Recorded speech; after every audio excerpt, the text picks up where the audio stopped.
major connection there. But in any event, it's a sign.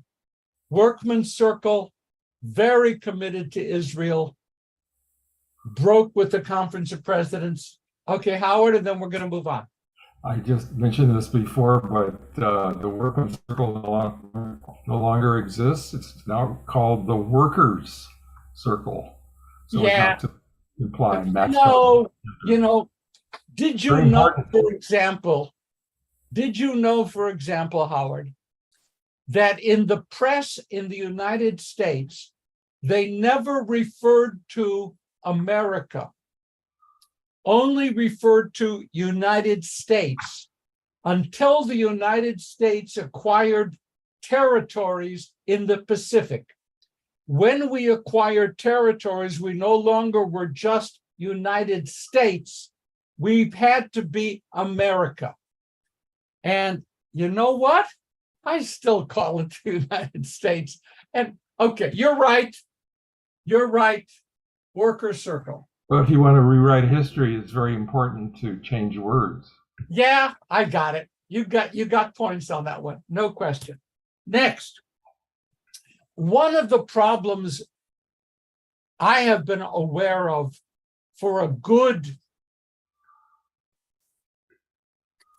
I think, more than 10 years was to allow Israel to join the United States visa waiver program. Now, visa waiver is a really big deal, because that means if you're a citizen of the UK and you want to fly to the United States, you don't have to go to some embassy or something and pick up a visa.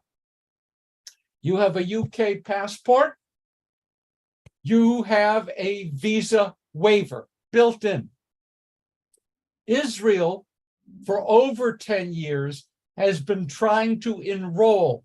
Now, probably everyone on this call knows friends living in Israel who wanted to come visit. They had to get a visa. And until you got the visa, Current events on Israel. What is it, honey? you couldn't fly. So, Tell her about, yeah. okay, please, whoever's talking, mute, please. I got it. Mute. I got them. I muted them. Yeah, it was Doris, and she's muted. Okay, thank you. Now, the United States has just indicated its willingness to admit Israel to the visa waiver program. In terms of convenience for Israeli citizens, that's actually a big deal. Business people, going back and forth, students, professors, whatever it is, it's a big deal. And the United States has now indicated that it will reopen Israel's application. Why was it stopped? Steve? Because people with United States passports did not automatically get to enter Israel without permission or a visa. It has to be reciprocal. The current situation is, yes, they can. The deal is the United States stipulates that Israeli Palestinians have to be included in the visa waiver program. Israel has always maintained separate exit entrance requirements for Palestinian Israelis, citizens of Israel who are Palestinian. The reason that they do that is what is called defense against terrorism. That was the rationale. The United States has said, unless you lift that rationale, Israel will never be admitted to the visa waiver program. And let me read this. A sticking point has been that Foggy Bottom, which is the State Department, would require Israel to treat all U.S. citizens equally, meaning Israeli border and other police could not subject U.S. citizens with ties to Palestinians from getting extra screening. So this is a small movement, but I really like it. If Israel will agree to treat all U.S. citizens, even those with ties to Palestinian organizations, all Israeli Palestinians as Israeli citizens or as American citizens, no extra stuff, that would be excellent in my eyes. Does it weaken security? Yeah, Jay is saying, yes, it does, absolutely. What are you saying? I saw Yes. vigorous head shake. I'm saying it weakens security for the United States. Any terrorist that wants to come here has a visa. So there is a weakening of security, yes, but it will give Israeli normal citizens, academics, lawyers, business people, non-complicated access to the United States. And that's, Jay, that's the price. And I think everything is indicating that Israel has said, we're going to go with this now. They want that open door. Yeah. Okay. Next. Oh, I see Risa, who does not use the electronic hand I raise. couldn't find it fast enough, and I knew you were running. Aren't suspected terrorists already on a different list, both in the United States and in Israel? So I wouldn't worry about terrorism. Well, no, They're not going to get in easily. first of all, anyone who says I wouldn't worry about terrorism, I disagree with. Okay. Absolutely. Okay. Secondly, there is, in fact, a terrorist watch list. Yeah. And I think we've seen over the years in the United States, it's not always carefully monitored. That is true. Jay, go ahead, please. I was going to say that exact thing. It's not monitored, and you don't know who the terrorist of tomorrow is. By letting everybody in, it weakens our security. Yeah, I mean, that's does anyone remember why you have to take your shoes off to be screened before getting on an airplane? Michael, why? Yes. Michael, why? Somebody tried to bomb a commercial jet flight with a bomb in their shoe. One person. That one person, one shoe, one time, and ever since then, I remember with mixed feelings the time I went through U.S. security and they said to me, sir, you don't have to take your shoes off. What the guard security, whatever, TSA, whatever that, what they were really saying is, when you get to a certain age, we no longer think you're capable of terrorism. That's what it is. They set an age. After this age, you don't have to take your shoe off. I found that very insulting. But Michael, please go ahead. You wanted to say something else. Oh, yeah, I was just going to say, I think when one blankets an entire group with a onerous security requirement that other people are not subjected to, there is actually no end to that. I mean, that was the rationale for banning Muslims from entering this country, which is just completely wrong. And I would also say that making such requirements is part, at least, of a self-perpetuating cycle. If you feel correctly like you are legally being consigned to second-class citizenry, you're probably going for ways to fight against the system that's doing that to you. So those were my thoughts. I like your thoughts. I do. I mean, yeah, where does it end? In any event, to make Jay less uncomfortable, there is increased risk. And apparently Israel is saying it's worth the price. So we go with that. Next, Steve.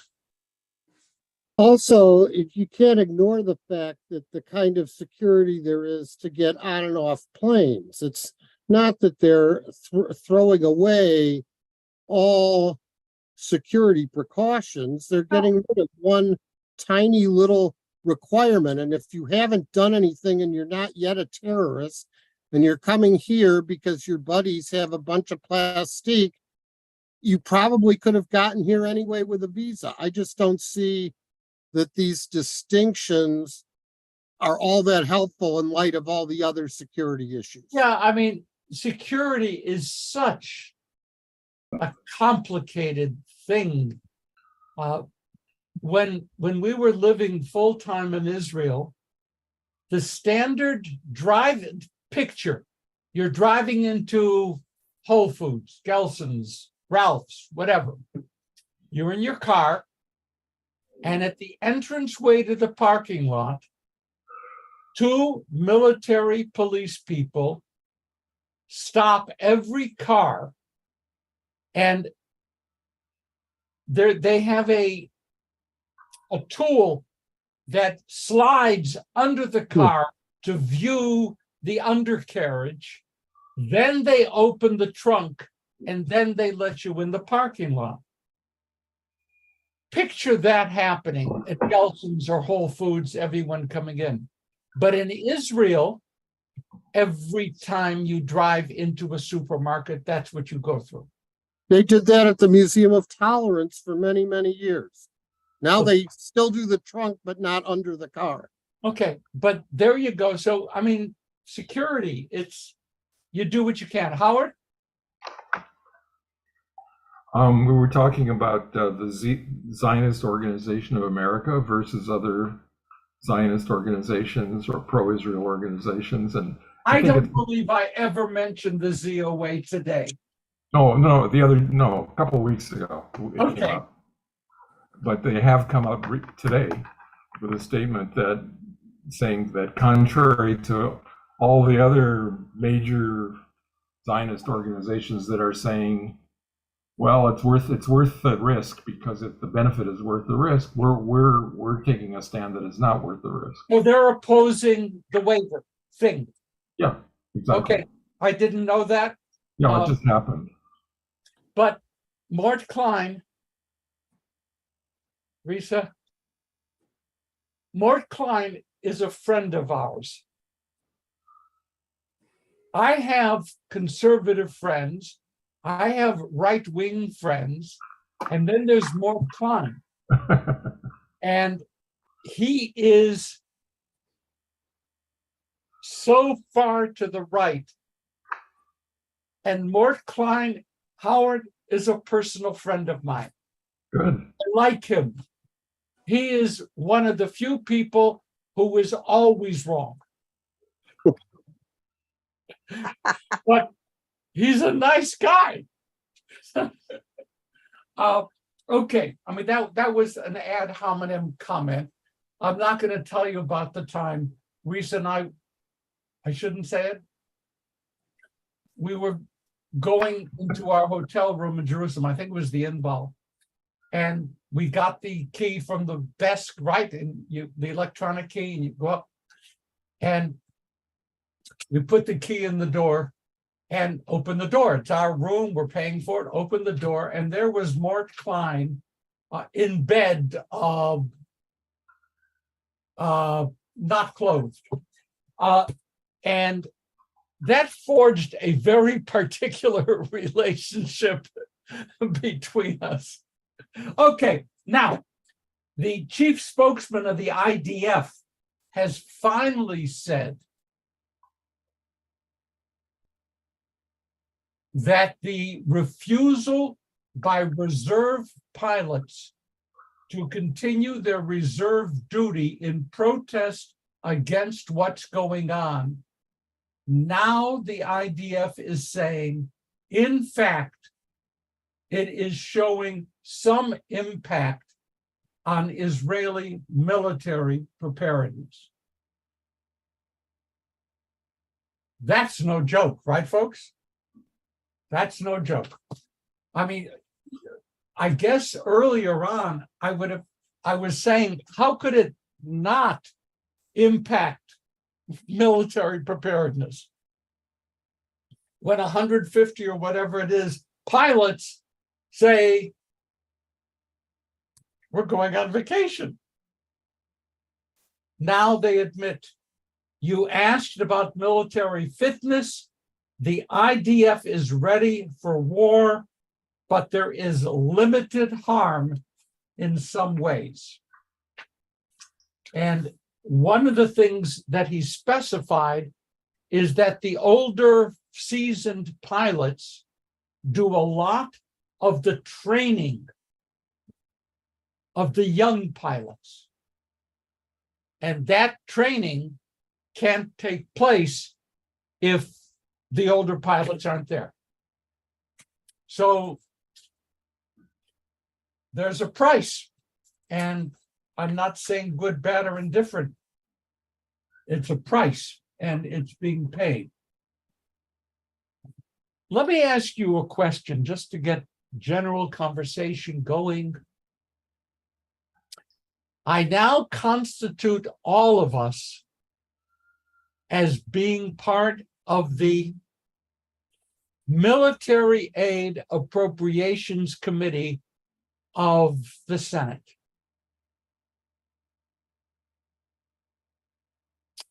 Sitting in front of us at our committee meeting is a discussion. Do we consider ending military aid to Israel unless it backs off of some of the proposals now before the Knesset? And that's the question.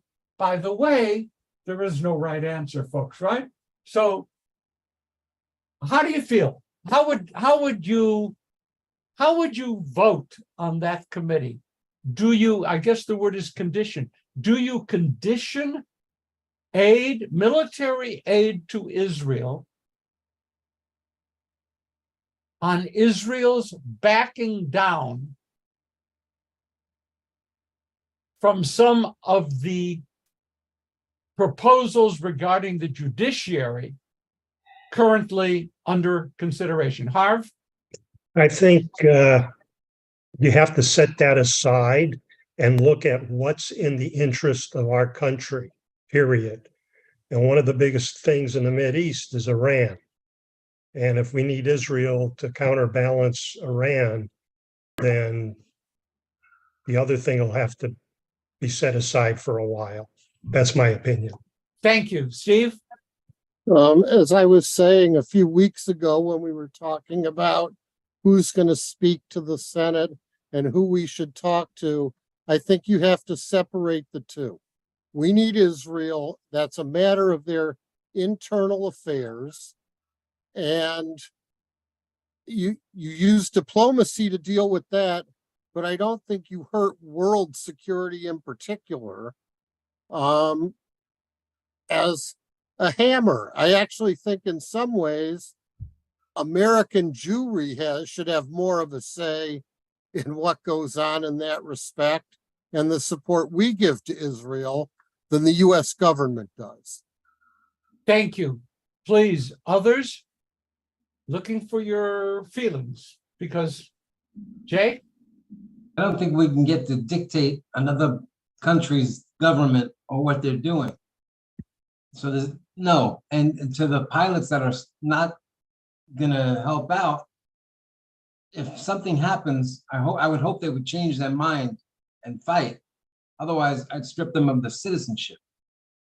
But you can't say, I'm only gonna fight for Israel if the government does this or if the government does that. whether you like the law, you don't like the law, that's what you signed up for. Thank I you. have a question. How's everybody raising electronic hands? I can't find a button for that. Under reactions, there's a raise. Under reactions, Reactions. and then it'll show hands up or something. Yeah. Thank you. Okay. I'm looking for a couple of other responses. How do you people feel? It's real. This is not theoretical. This is a real possibility. Anything?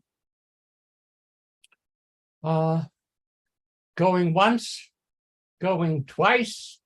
All right. The only thing I might disagree with what I heard is that Israel has, in fact, interfered with the American electoral process. During Bibi's first term, he openly embraced Trump and openly separated from the Democrat Party. So it's not quite accurate to say we have no right to interfere with Israel. Israel has no right. Maybe we have no, or Israel had no right, but it did it. It did it. And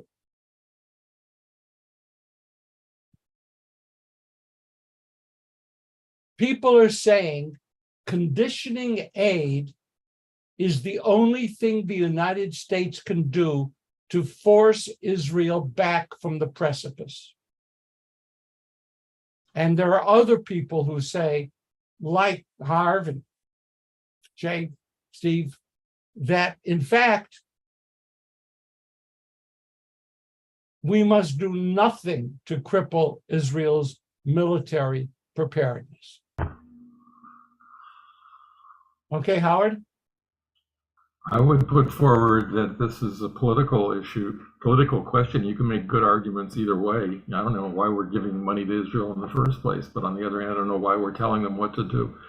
But the real issue is, who do you want to associate yourself with? Do you, the backers of this proposal, who are people who are obviously Israel haters, in my opinion, like Rashida Tlaib, for example, or would it be someone who's a strong supporter of Israel?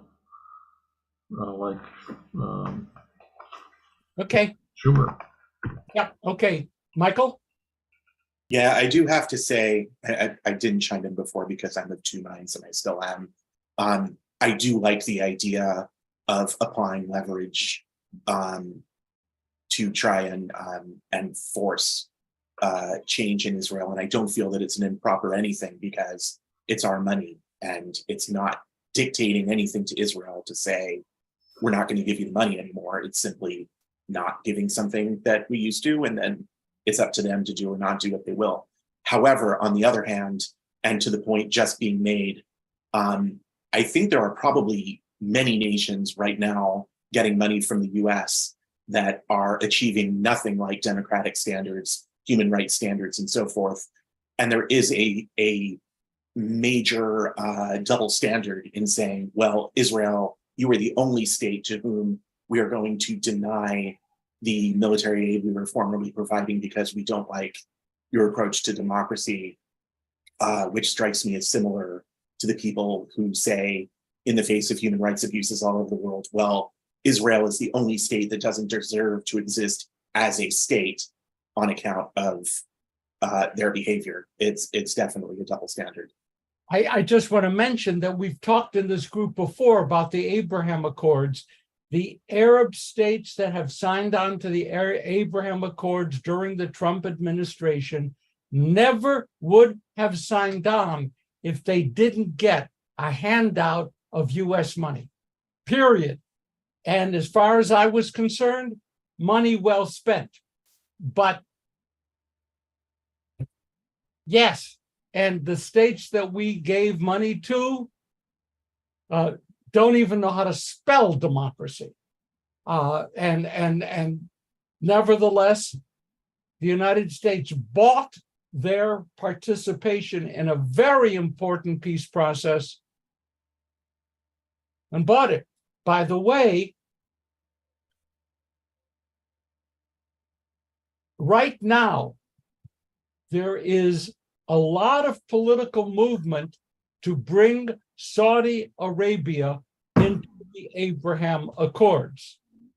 Guess what? I sound like Biden. Guess what? Guess what? Saudi Arabia has already set the price. This is what we need from you, including, I don't have the list in front of me, including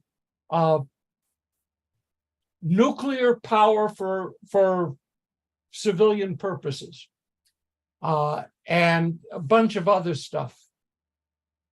And in the United States Congress, there is fierce opposition because of what Saudi Arabia and the Crown Prince orchestrated in slaughtering that correspondent, Khashoggi, whatever his name was. You should remember the name. I think Khashoggi. The United States was furious because Khashoggi, was in the States as well, and was a respected international journalist, and the Saudis slaughtered him in Turkey. And they will oppose bringing Saudi Arabia into a peace agreement with Israel because of what the Crown Prince did to Khashoggi.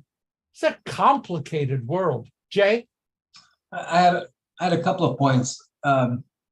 Saudi Arabia is very clever. They purposely waited for last for the best leverage. That's number one. And they're saying, look what you let Iran do. Iran is the biggest sponsor of terrorism in the world, and you're letting them get enriched uranium.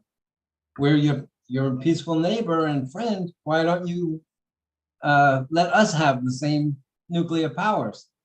And I wanted to answer Howard's question of why we're giving them Israel money. It's in our law. It is a law that we let Israel have a QME. QME is qualitative military edge. So if their neighbors or adversaries have XYZ, we have to provide QME, qualitative military edge, that's better than XYZ. That's why we give them so much militarily. That's part of the package, and thank you for that. I wish we could do the same thing with Ukraine, but that's a separate discussion. It's not on our agenda today. I'm going to move on. Jax, you haven't said anything to me. Say hello. Okay, cool. So we're communicating. The Israeli finance minister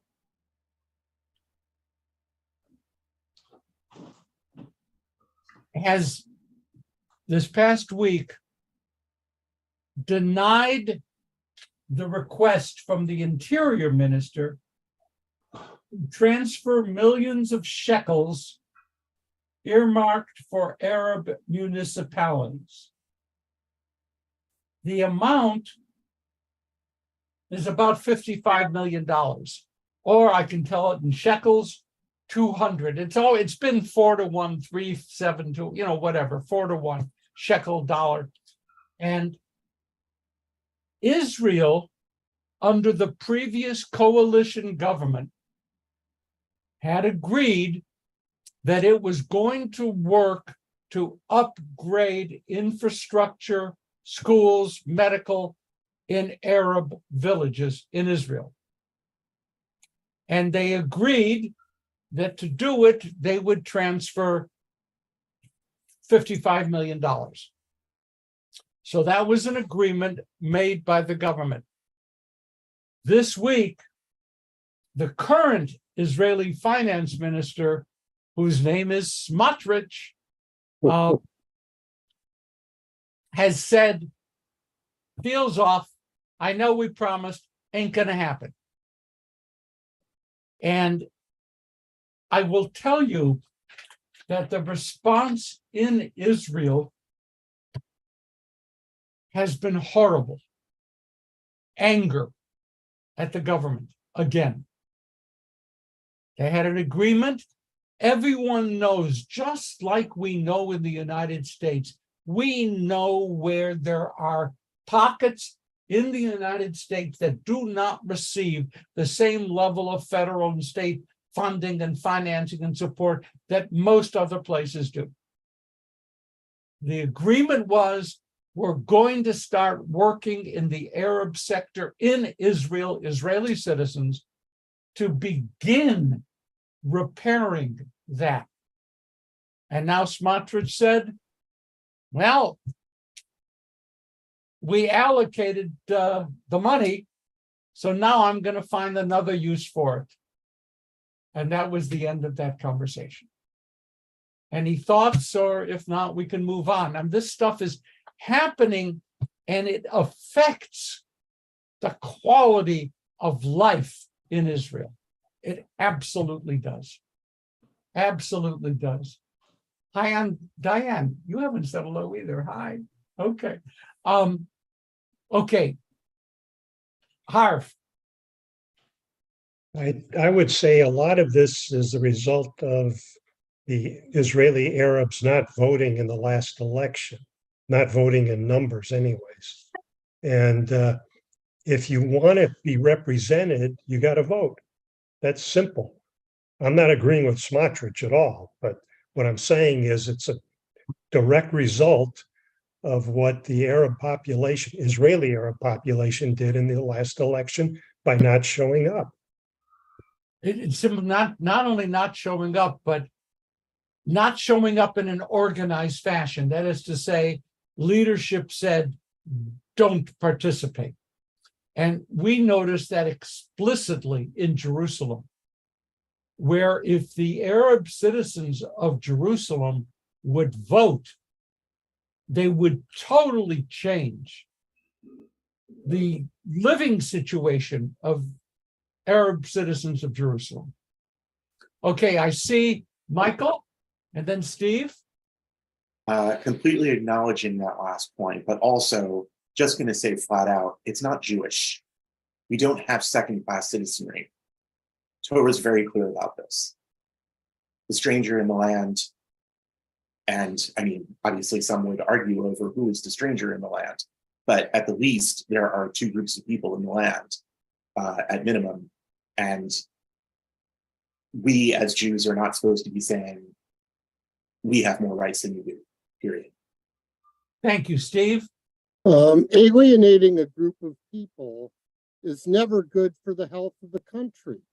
It's a lot like the deliberate putting of refugees in refugee camps and not allowing them into Arab society wherever they went.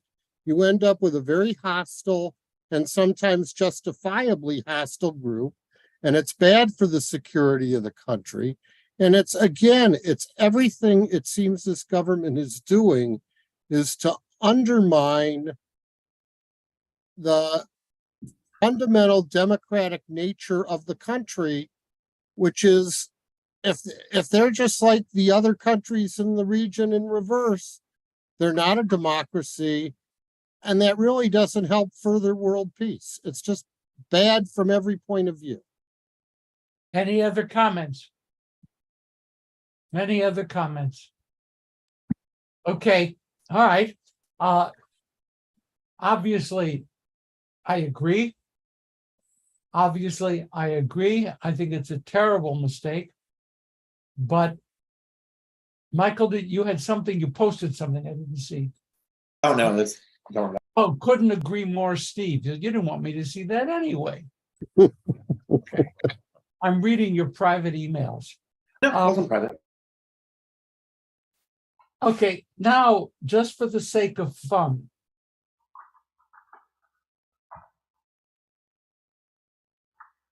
the head of one of Israel's larger, not largest, larger yeshivas on Har Chamor, the Rosh Yeshiva, the head, called on his followers to wage war against postmodernism and LGBT people. both of which represent, quote, crime against humanity. So the Rosh Yeshiva says that whatever the hell postmodern means, I mean, we could talk about that, but LGBTQ plus people are committing crimes against humanity. And that's the teaching in his yeshiva. This rabbi organized a political party that managed to elect one member of Knesset representing this point of view. Pretty astonishing.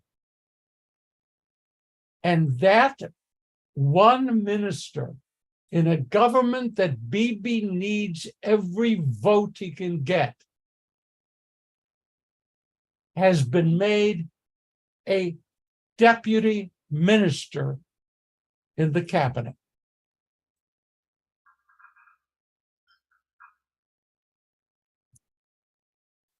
Just saying. Just saying. Now, okay, are you ready for a smile? I think we need smiles, right? Okay, let's go to Hungary. Now, I once went into, I think in Boston, a Hungarian restaurant and had black cherry soup, which I will never forget. It was the most extraordinary soup I have ever had, other than everything Risa makes. But okay. What's going on in Hungary?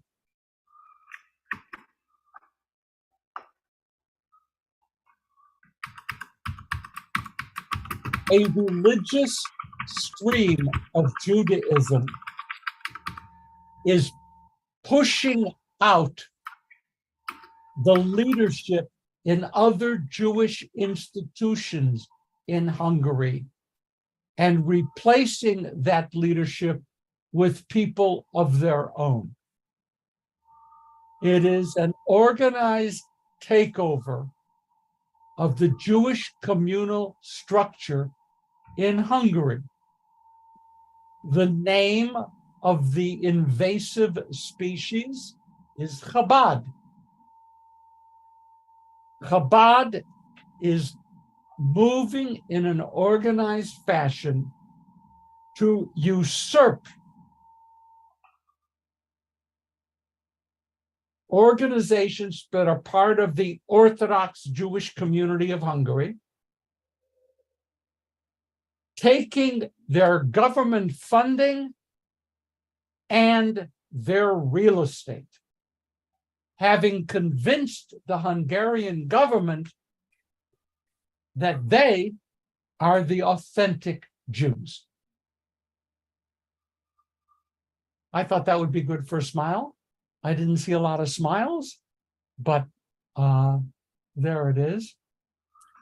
Every time, can we speak privately here, just like entre nous and the thousands of people who are listening to the live stream?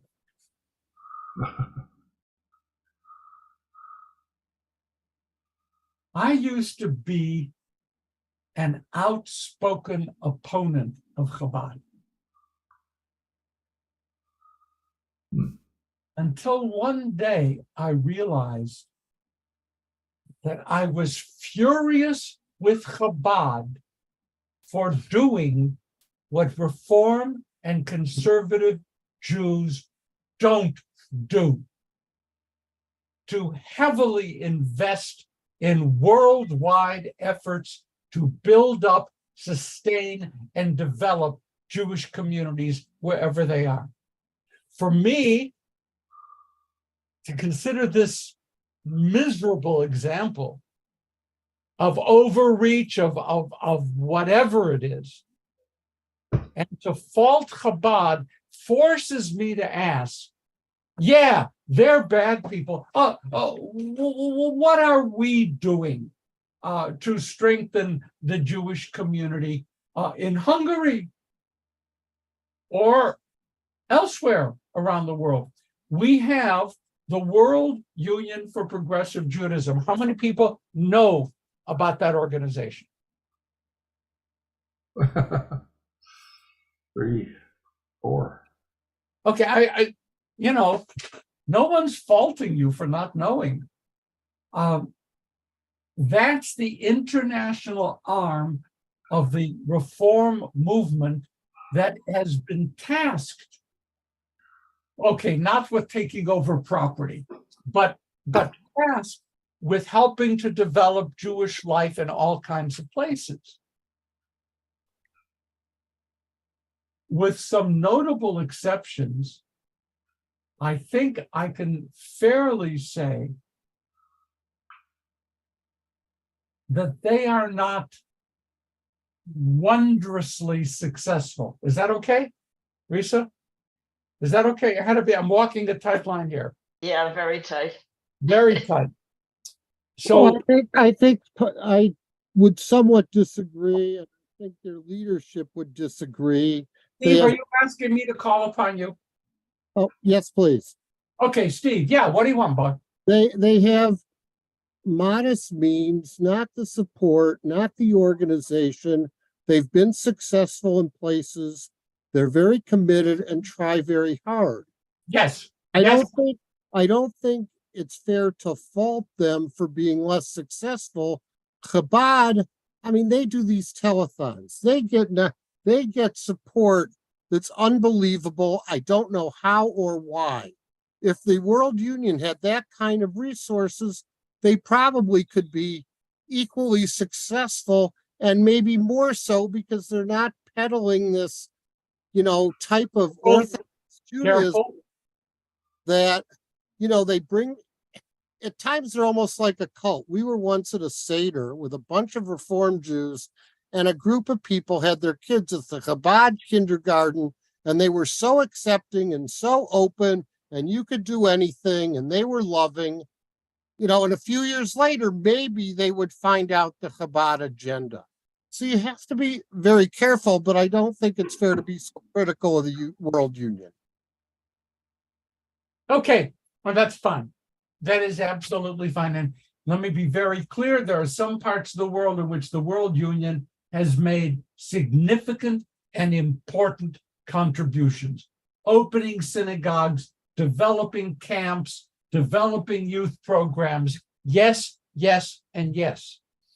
I was more reflecting on how I have set aside my easygoing criticism, because part of my criticism is an embarrassment that our movement, the largest religiously affiliated movement in the world, is doing less. Can I get away with doing less? Sure. Is doing less.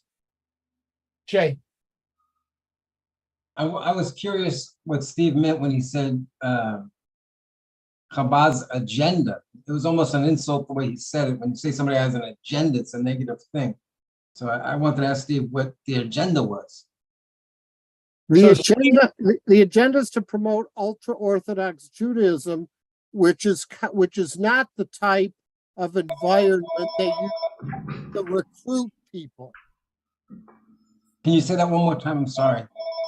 I said their agenda is to promote a very ultra-Orthodox lifestyle and form of Judaism and ritual practice, All right, yeah, I'm on the line too. which is very different On the than line too. Excuse me, Hannah, would you please mute Okay. Howard? All right, so I don't have the notes here, but which is very contrary to the face they put on when they're drawing people in, which is very much the way cults attract people. Okay, Jay, it's a big question. Everybody has an agenda. Their agenda puts us on the list of people who really need serious fixing. that we are michutz lagvul. We're outliers to what is proper in Jewish life, and that's Steve. I think that a fair statement. They have a totally different view of their work. They believe that their work is in service of God and God's vision, and that their work is more important than personal financial growth or world recognition. They serve, and they have shlichim, they have emissaries that go, when Chabad wants to go to a small town and open up, they'll say something like, good, we'll get this young rabbi couple, usually a couple, husband, wife, and they'll go to the town and they'll say, you've got 3 or 4 years of funding from the national organization. And after that, baby, you have to be self-sustaining. These people do not live high off the hog. Oops, bad example. Ooh, these people do not live extravagant lifestyles. They are devoted and committed to what they believe the world, the Jewish community, and God all need. And they operate, therefore, with a level of commitment that we just can't match. By the way, I was driving in the UCLA area. The signs are up, Chabad Telethon, right? It's coming up in September, I guess. It's always around Rosh Hashanah sometime. And they do it, and they do it well. I'm going to move on. The Jewish world is so interesting. Now, good news. A new rabbi is arriving in York, England, from California, to open up a synagogue. Well, to serve a synagogue, it exists, for the first time in 800 years. It's a nice story. York was the site of a horrendous pogrom in 1190, trying to force Jews to convert to Christianity. 1190.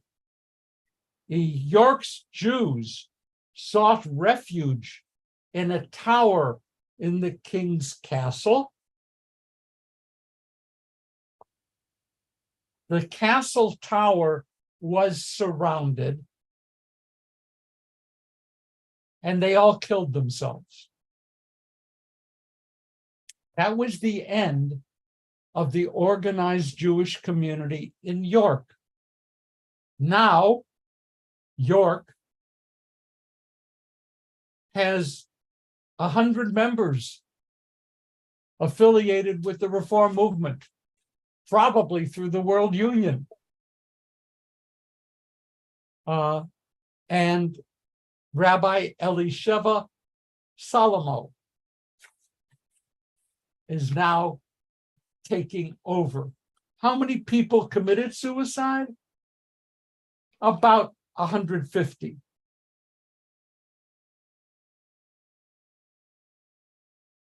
Does the town Norwich, probably pronounced Norwich, Norwich, UK, mean anything? In 1190, the first instance of the blood libel went public. Who knows what the blood libel is? Blood libel is actually a category. Okay, Harv? well, let's see if I can get this right. It's basically a slur upon Jews that say that we drink the blood of children, basically. Yes, yes, and yes, but the how we drink it is also of It's interest. during Passover. We use In matzah. we matzah. use children's blood to make our matzah. And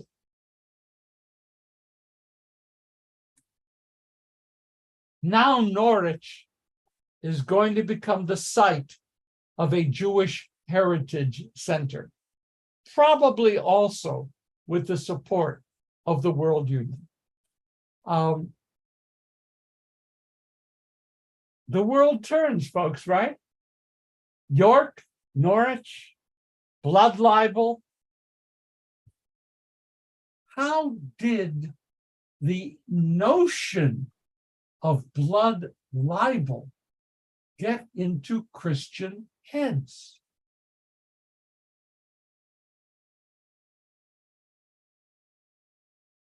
That's a fun one. Where'd it come from? How did that happen? I'm now going to tell you. In the original language of communion, what do people consume?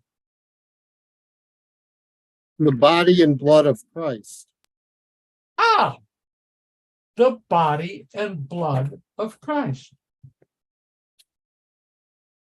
There were also in the Middle Ages instances where I guess they had homeless people or psychologically ill people in the Middle Ages too.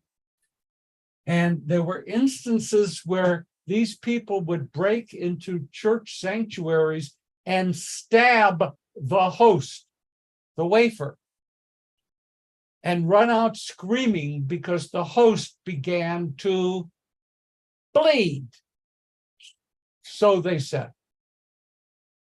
So the whole idea of consuming blood and body was part of the original structure of Christian worship. Go back a step. Where does wine and bread, wafer and grape, where does that enter the Western world? The Last Supper. Way before that. Book of Genesis. Book of Genesis. When the priest of Salem brings out to Abraham bread and wine as a consecration. It's been going on ever since. That's our Shabbos table. That's where it comes from. It all started 3,000 years ago when the priest of Salem brought a picnic to Abraham. It morphed into communion. It morphed into blood libel. And by the way, in most non-very traditional Catholic churches, that has been set aside and dealt with. But there it is. Okay, we got a couple minutes left. This is all so interesting. Let's see. Do you know that Pakistan has on its passport the words valid for every country except Israel? Wow. Is that cool? All right. Now, it was just revealed just revealed that Pakistan is buying Israeli cyber technology through Singapore. Hypocrites. Come on, folks, you got to enjoy the world. It's just, wow. Really? Yeah. So Israeli cyber technology purchased by Pakistan through Singapore is now operating in a country whose passport says valid for every country except Israel. Wait a See? minute, who are the big sales Isn't it- people? I'm Who are the sorry? who are the big Jewish salespeople in China, in Singapore? Who We did were- we meet in we were Singapore? never in Singapore. Oh, I always get it mixed up with the other one, but Yeah. it's all Haredi. Lisa, But- but we're in a love mode now. We're in a love mode. Steve? Why would Pakistan care who recognizes their passport? I mean, I can understand them saying, we're not going to let anyone in with an Israeli passport. But if someone in Pakistan wants to go to Israel, They can't. why would they care? And how could they can't stop Israel from letting them in? I tell you, Pakistan has its own small issues, not the least of which is spreading nuclear weapon technology across the radical world. They're doing that. And they're also having mini revolutions, and they're imprisoning their political people. Let me just end with something really interesting. One of the things that I most lament is that the world reform movement has not established serious think tanks in Israel. The think tanks that exist, and they exist, and they're well-funded, are well-funded and supported by those in the political right. And again, I can't attack that. They have every right to do that. My question is, why don't we? So the most important current think tank in Israel is called Kohelet, Kohelet, for a special gift to be named later, namely a winning ticket to the lottery. What's the word Kohelet? Where does that come from? Ecclesiastes.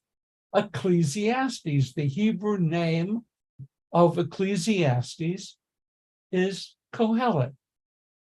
Now, Kohelet is the brains behind the judicial reform in Israel today. They supplied the papers, the documents, the talking points, academic backup. They did a hell of a job. They really did. They are funded by an American Jewish billionaire.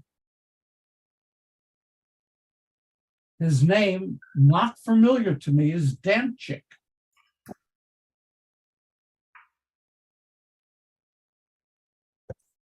He just pulled his major financial support from Kohelet. And that may seem like nothing worth a headline, but it cripples the most important conservative think tank undergirding the Netanyahu government's current moves in the Knesset. You know where else conservative think tanks outnumber and outperform liberal think tanks? United States. Right here. And for the life of me, maybe someone someday will come up with an answer. I mean, they have every right to do it. Why can't we? I don't know. Why can't we? I'm going to just pause at the end. If anyone wants to drop in a word, a thought before we head off toward the horizon. Any thoughts, reactions, feelings? How you doing today? Anything? Okay, Jay. I'm hoping this isn't the last meeting that you're holding, is it? No. But this- Yeah, I have to negotiate that with Susan Nanis. I am a creature of her control. Would you like us to resume? Yeah, Yes, Yes, yes, yes. yes, yes. all right, I noticed one of you didn't say yes, and I'm gonna hold that against you. Okay, Was that Lisa? I love this. I love how you are respectful and no one is jamming anything down anyone's throat. We're trying to be open. I will speak to Susan J. and we'll try to get this back on the calendar going forward. But Thank you. You have to help find a few more people too. Want to grow this. Okay, love you. Thank you. You too. Thank you. Thank you, Rabbi. The Hitro- Thank you. Bye. Good night. Goodbye. Whatever.